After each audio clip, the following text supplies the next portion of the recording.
the DMCA, Digital Millennium Copyright Act, which when it came out was perceived as the another extension of the Mickey Mouse Protection Act, and we're all very upset with it, does have that genius component to it, which is the safe harbor provisions. And it allows everyone from eBay to Craigslist to ourselves protection that our users can put whatever they want up on our site. We're not liable to it, provided we move quickly once we're informed of the problem.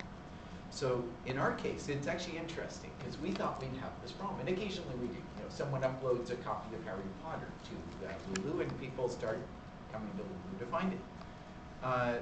But interesting, because we harness our whole user community, and we have a couple of million unique visitors every month to Lulu.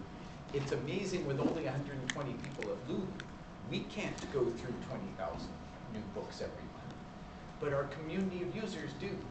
So whenever another version of Harry Potter shows up, we become aware of it within hours, we take it down, we close the guy's account.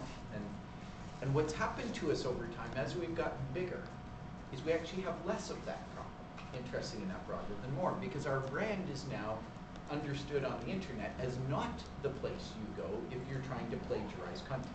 But how about just mashups or activities that are spin-offs and advances on things that are not just sort of cut and paste, but are sort of real potential intellectual contributions? It turns out we haven't had a lot of it.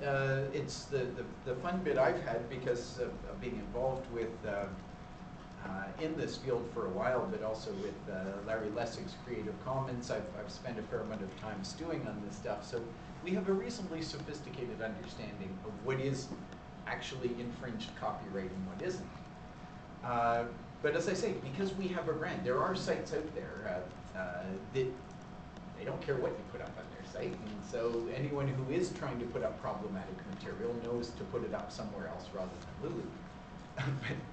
But here's the one we do get. The request, the takedown request we get on a regular basis is not, in fact, from some major publisher.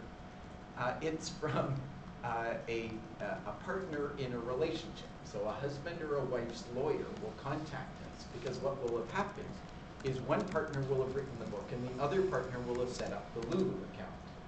And then, of course, they get divorced. And the partner who had written the book then sends us, or has his lawyer send us, a very tersely worded letter saying, you know, my ex-spouse is stealing all my hard-earned royalties.